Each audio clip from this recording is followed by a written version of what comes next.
mungkin akan berbicara konteks kekinian, mengambil tema meraih kebahagiaan dalam ketidakpastian.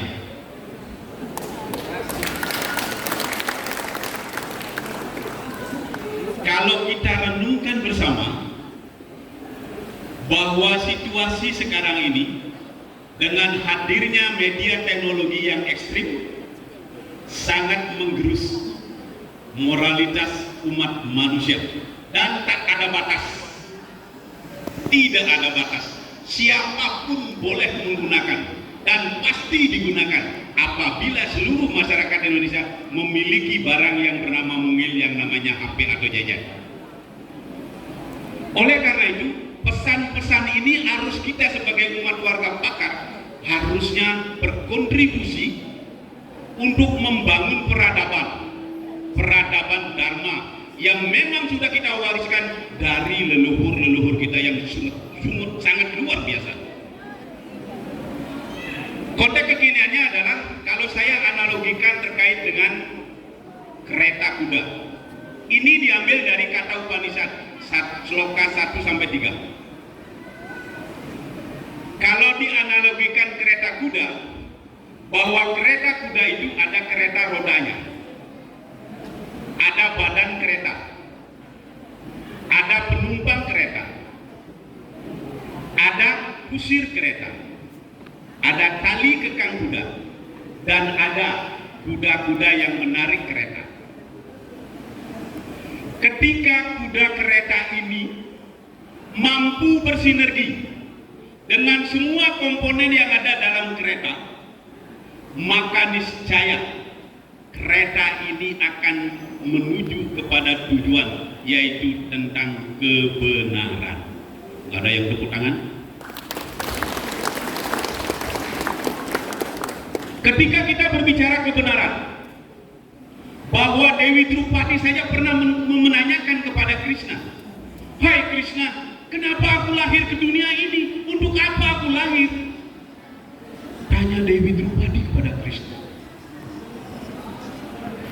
Kalau kita mau menilai konsep apa cerita Dewi Drupadi menanyakan itu, mungkin sama dengan saya, mungkin sama dengan bapak ibu-ibu yang hadir dalam ruangan ini akan menanyakan sama pertanyaannya dengan Dewi Drupadi. Untuk apa saya lahir ke dunia ini? Kenapa saya hidup menderita? Kenapa tidak mendapatkan kebahagiaan? Tapi Krishna dengan bijak mengatakan kepada Dewi Drupadi, "Drupadi, kau lahir ke dunia, pertanyaanmu semuanya tidak perlu. Tapi kenalilah dirimu dulu sendiri. Ketika kau sudah mengenal dirimu sendiri, maka sejatinya kebahagiaan ada di dalam dirimu." Konteks ini adalah sangat penting sekali. Kalau kita sudah memiliki kualitas lahir sebagai manusia di dunia, maka sudah memiliki kebenaran. Bagaimana cara mendapatkan kebenaran itu? Caranya adalah ada yang namanya 5 dasar yang harus dimiliki. Pertama, pengetahuan. Kedua, cinta. Ketiga, keadilan. Keempat, kebahagiaan. Dan pengabdian. Kelima dasar inilah yang menjadi fondasi Dharma itu. Pertanyaannya adalah, sudahkah kita sebagai umat Hindu, sudahkah kita sebagai umat pakar Karangasem membangun peradaban nilai Dharma untuk memajukan, untuk memuliakan, untuk mengadakan, untuk memeriahkan hari ulang tahun pakar yang ke-11? Saya yakin terwujud hari ini. Kenapa? Karena semuanya memiliki entitas nilai-nilai Dharma. Tepuk tangan saya, tepuk tangan dulu. Oleh karena itu, ketika berbicara nilai Dharma, pernahkah kita menonton Mahabharata, di mana Karna dari lahir sudah mendapat penghinaan, juga mempertanyakan dirinya kepada Krishna di Arya di India sana, itu semua orang berbicara tentang kebenaran. Tapi mendapatkan kebenaran itu bagaimana? Saya dari kecil sudah mendapat penghinaan, Krishna. Tapi apa yang dikatakan oleh Krishna kepada Karna? "Hei Karna, kau memiliki kualitas kelahiran yang begitu mulia dan hebat. Tetapi ada yang keliru kau dalam melakukan kehidupan. Kau memiliki kualitas, tapi egomu mementingkan dirimu sendiri hanya demi persahabatan kepada Duryodhana. Siapa Duryodhana? Orang-orang yang keluar dari konteks Dharma. Oleh karena itu sangat penting sekali kesempatan ini, barangkali saya mohon maaf tidak menggurui, karena bagaimanapun juga dalam ruangan ini ada sesepuh saya, ada guru-guru saya yang sudah mendidik saya di sini, menjadi saya terhormat di dalam panggung ini. Matur suwun niki para guru yang sudah menuntun kami, dan kebetulan saya diajak Pak Dr. Nyoman Suhartanu ngayah di Parisade Pusat menduduki ketua bidang antaragama dan kepercayaan, penggantian antara waktu PAW yang dulunya dijabat oleh Bu Tiwi Etika dari Palangkaraya. Tapi saya tersenyak sedikit, apa yang harus bisa saya persembahkan kepada lembaga yang disucikan oleh umat Hindu di Indonesia. Saya berpikir saya ini belum waktunya, karena bagaimanapun juga analogikan ibarat seperti kedis kepecit yang memang baru doblakan, yang belum punya bulu-bulu yang mampu terbang, pak sayapnya terbang jauh gitu. Tapi saya menyadari sendiri bahwa ini adalah sebuah karma yang harus saya lakukan. Tentunya saya selalu sowan kepada leluhur-leluhur, sowan kepada para guru, kepada senior untuk minta nasihat bagaimana saya harus berbuat. Oleh karena itu, ketika kita sebagai warga Karangasem sudah guyup, sudah melakukan hal-hal tentang Dharma apa yang saya sampaikan tadi, maka sejatinya kita memiliki kualitas Dharma yang begitu hebat, karena hari ulang tahun Pakar ke-11 ini terwujud dengan baik dan luar biasa. Terus kemudian tepuk tangannya. Saya minta Pak Ketut, mana Pak Ketut Manggu? Boleh yang minta tolong? Boleh yang minta tolong? Ampura tidak mengerjain ini Pak Ketut. Agar konteks implementasinya nyampe apa yang dia sampaikan, saya mencoba untuk mengkonfirmasi sebuah ajakan yang barangkali bukan untuk minum niki. Nah,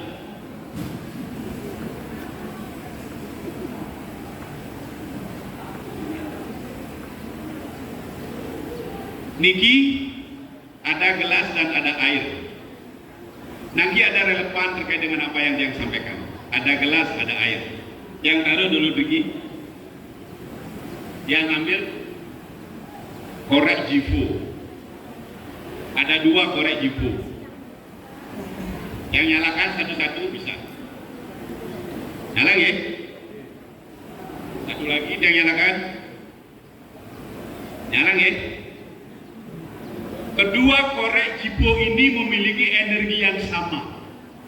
Begitu juga di dalam diri Bapak ada energi-energi yang disebut dengan deep sinar, bagian percikan sinar suci dari Brahman yang tunggal menyebar ke seluruh makhluk umat. Oleh karena itu, apa yang saya harus lakukan dari konteks energi ini? Saya mencoba berbuat ketidakbaikan, tidak membuat dharma. Saya celupkan dia ke dalam air. Mbon, saya ambil lagi.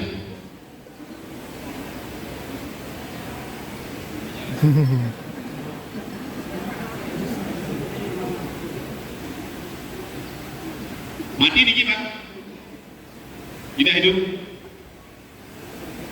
Saya nyalakan sekarang. Yang tidak kena air.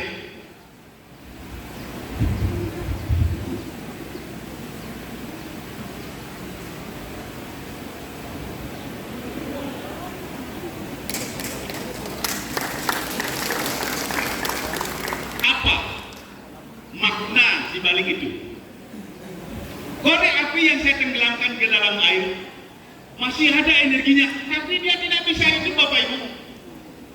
Begitu juga kita sering sekali digerus oleh konteks kekinian zaman kali juga mengalami demoralisasi, merosot moral umat manusia zaman kali. Oleh karena itu dia harus dibangun dan dibantu oleh orang yang masih memiliki energi yang kuat. Inilah pakar.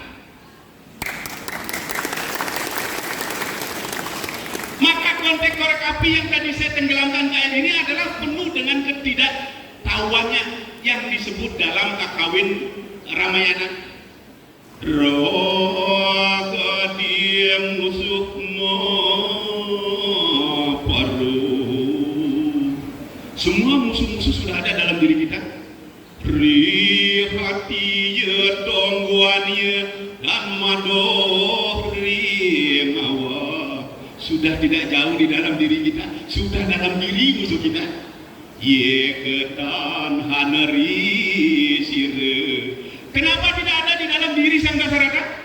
Rawiken dihiken sireng titi. Karena sang Dasaraka memiliki kemampuan mengetahui isi-isi nilai sastra Weda.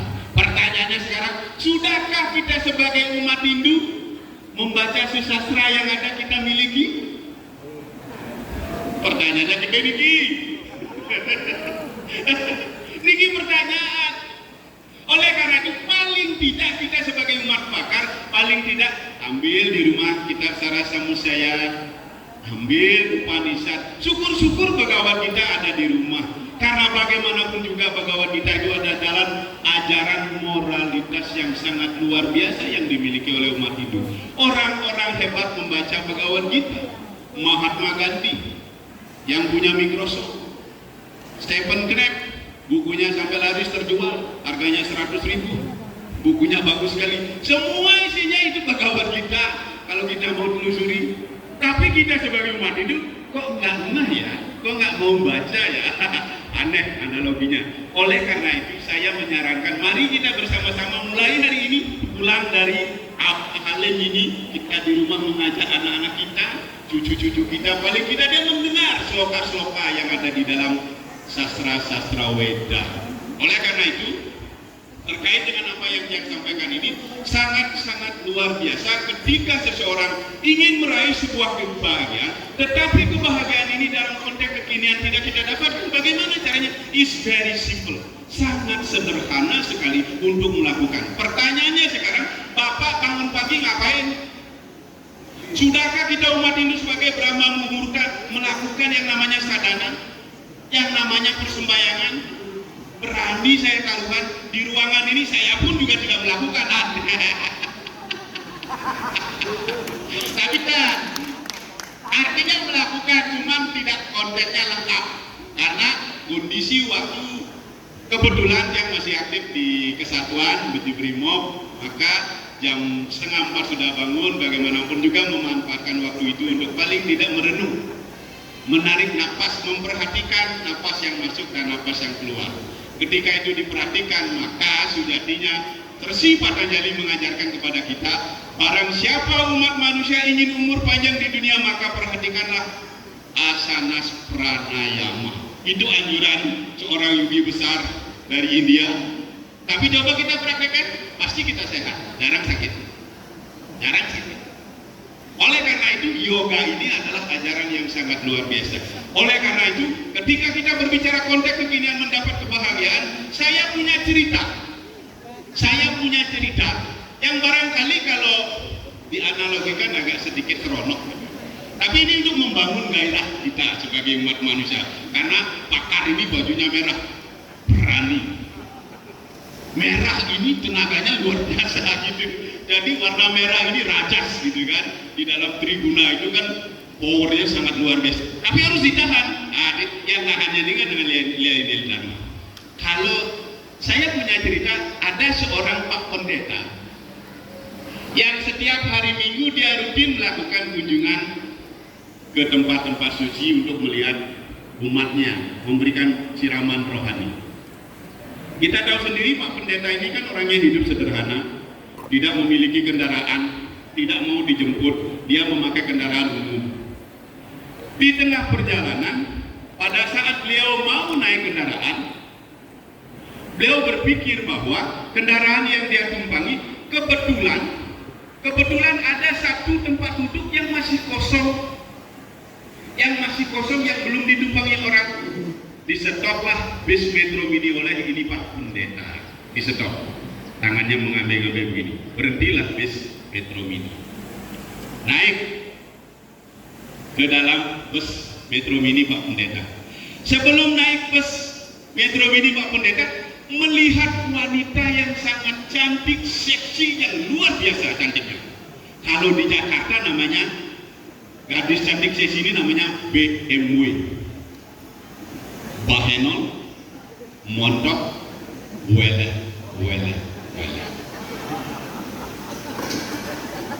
Saya Pak Pendeta begitu melihat kaget ya. Sebelum dia naik, dia berdoa Pak Pendeta ini. Doanya kepada, tahu sendiri Pak Pendeta, orang suci, penuh dengan kegiatan doa. Naik sebelum duduk di samping wanita seks ini berdoa Pak Pendeta. Ya Tuhan, hindarkanlah hamba dari segala godaan. Doa yang pertama Pak Pendeta lakukan. Duduk beliau, set. Tahu sendiri kalau Metro Mini kan kendaraan nggak bagus kan? Sudah joknya repet, jalannya gelojak-gelojak, apalagi jalannya nggak mulus kayak di Lampung. Jalannya kayak di Lampung, duglag gitu kan? Goyangan mobil ini karena dia duduk berdempetan dengan wanita cantik itu Pak Pendeta, maka tubuh wanita yang cantik ini menyentuh badan sensitif sang pendeta. Berdoa yang kedua lagi Pak Pendeta. Doanya yang kedua, ya Tuhan, kuatkanlah iman hambamu. Berdoa dia, berjalan lagi. Tapi ketika melihat Pak Pendeta mau terlambat, ditepuklah Pak Supir. Pak Supir, tolong saya dipercepat dong. Ini umar saya sudah menunggu, nanti saya terlambat. Oke Pak Supir, tapi hati-hati. Karena ini mobil yang ya jalannya kurang kencang, nggak bagus itu. Baguslah, jalan saya digas lah oleh Pak Supir. Ketika ngegas, Pak belok kanan. Tempat suci saya itu sebelah kanan. Tikunglah supir Metro Mini. Ngerem mendadak karena ada ceklongan di depan. Ngerem mendadak. Tiba-tiba gadis cantik ini memeluk sang pendeta. Dipeluk sang pendeta. Terus berdoa yang ketiga, ya Tuhan, terjadilah apa yang seharusnya terjadi.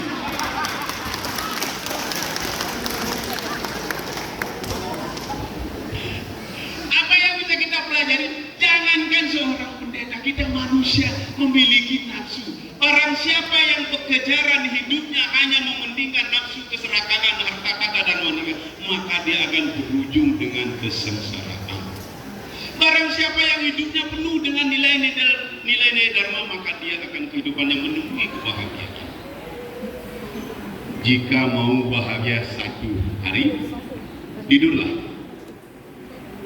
Jika mau bahagia, saya ulangi, jika mau bahagia 1 jam, tidurlah.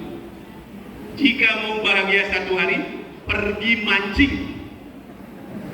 Jika mau bahagia 1 bulan, kawin lagi. Jika mau bahagia 1 tahun, mintalah warisan. Jika mau bahagia selamanya, cintailah orang lain. Kesimpulan yang saya dapat sampaikan pada kesempatan hari ini yang sangat berbahagia ini, dari Bhagavad Gita Adhyaya 18 Sloka 78, Yatra Yogeshwara Krishna, Yatra Parto Danurdara, Tratra Srin Wijaya Bawet Pudir, Druanitir Matir Mama, di mana ada sang yogi ilmu kebatinan, di mana ada sang Arjuna pemanah utama, akan ada kejayaan, akan ada kebahagiaan, akan ada kesejahteraan dan moralitas. Konteksnya kesimpulan ini, ketika kita mau bersama-sama untuk memiliki nilai apa yang dipertanyakan oleh Dewi Drupadi kepada Krishna, maka tujuan kita lahir ke dunia ini memiliki dharma. Inilah tujuan kita hidup di dunia, untuk meneruskan nilai-nilai dharma. Agar apa? Agar kita menjadi umat yang maha utama. Ketika berbicara manusia yang maha utama, maka sejatinya sudah tidak ada lagi kepentingan kualitas. Suka duka, ketika dia mendapat pujian, dia biasa saja. Ketika dia terpuruk, dia juga biasa saja. Mahatma. Jadi ketika kita manusia memiliki nilai-nilai dharma, maka sejatinya kita sudah meneruskan peradaban dharma. Nikmatan, karena waktunya sudah lebih 20 menit. yang bisa sampaikan lunas gangrenang sinamburu, lumbung semarapura, kirang langkung lunas kampura. Sebelum tiang menutup, tiang wenten punya pantun satu kata.